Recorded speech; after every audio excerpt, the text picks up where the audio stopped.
Anish financial secretary, அப்புறம் சென்னையில் உள்ளவர் அவர் அட்மினிஸ்ட்ரேட்டிவ் செக்ரட்டரின்னு சொல்லி 15 பேர் இன்றைக்கு பதவி பிரமாணம் சாயங்காலம் 5 மணிக்கு பர்னபாஸ் செய்து வைக்க போகிறார்.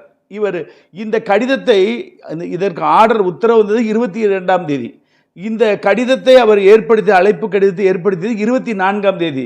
ஆனால் நேற்றைய தினம் சாயங்காலம் 6 மணிக்கு மேலே தான் அதை இஷ்யூ பண்ணியிருக்கிறாங்க.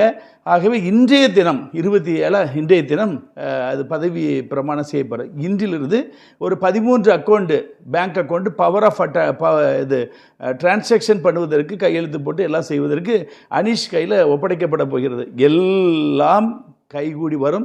எல்லா தில்லுமுழுகளும் வெட்ட வெளிச்சத்துக்கு வரும். சீக்கிரத்தை வர வீடியோக்களை பார்க்கலாம். இப்போ அவளுக்கு பயம், நடுக்கம். ஏனென்றால் ஏற்கனவே எத்தனையோ பேராயர்கள் சஸ்பெண்ட் செய்யப்பட்டு சம்பளம் இல்லாமல் இருக்கிறார்கள்.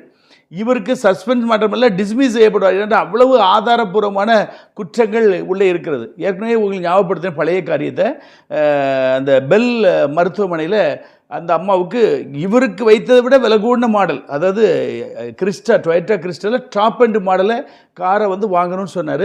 அப்போ கமிட்டியில் எதுக்கு ஒரு டாக்டருக்கு இவ்வளோ காஸ்ட்லி, ஒரு பிஷப்போட காஸ்ட்லி எப்படி வாங்கலாம்னு சொல்லி இவர் 50,000 டெபாசிட் கொடுத்தா அப்படி நின்று போச்சு. ஆனால் கொஞ்ச நாளில் திடீரென்று யாருக்கும் சொல்லாமல் அவரே அந்த காரை வாங்கி கொடுத்துட்டார். அதே போல் அவங்க பணி டிஸ்மிஸ் செய்யப்பட்டார் வேதநாயக மன்னன் காலத்தில். அந்த சம்பளத்தெல்லாம் 2 செக்காவோ 3 செக்காவோ கொடுத்து மொத்தமாக கொடுத்து விட்டார். எல்லாமே அவர் இஷ்டம் போல செய்து கொண்டிருக்கிறார். அது மாத்திரமல்ல, அவர்கள் எம்பிபிஎஸ் சாதாரண டாக்டர் தான், ஆனால் 3 லட்சம் ரூபாய் எவ்வளோ சம்பளம் கொடுக்குறாங்க.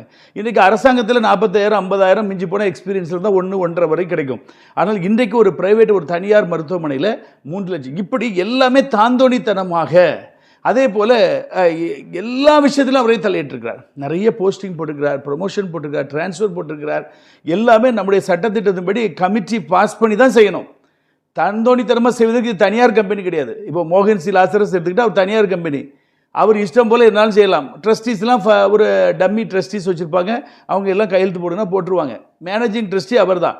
அதே போல் பால் தினகரன் அவர் தான் அவருடைய ட்ரஸ்ட்டுக்கு மேனேஜிங் ட்ரஸ்ட், அது அவர் தனியார் கம்பெனி, அவங்க இஷ்டம் போல் செய்யலாம். ஆனால் இவர் சம்பளதாரர், மாதம் சம்பளம் வாங்குகிறார், கையெழுத்து போட்டு சம்பளம் வாங்குகிறார். இவர் எதையுமே தாந்தோணித்தனமாக செய்வதற்கு இவருக்கு அதிகாரம் கிடையாது. இது ஒரு தமிழ்நாடு அரசு போல், மத்திய அரசு போல் ஒரு என்ன சொல்லலாம், ஒரு டெமோக்ரஸி, ஜனநாயகத்தில் அடிப்படையில் இந்த டயசிஸ் நடந்து கொண்டிருக்கிறது. ஆகவே உப்பு தினவன் தண்ணி குடித்தான் ஆக வேண்டும். சீக்கிரத்தில் முடிவு வருகிறது, கட்டாயம் வரும், அதில் மாற்றுக்கிறதுல. இதில் நீங்கள் நினைக்கலாம், ஒரு டிஎஸ்ஜேசிக்கு ஏதோ பணம் கொடுத்து அவர் தூக்குற, அப்படிலாம் கிடையாது.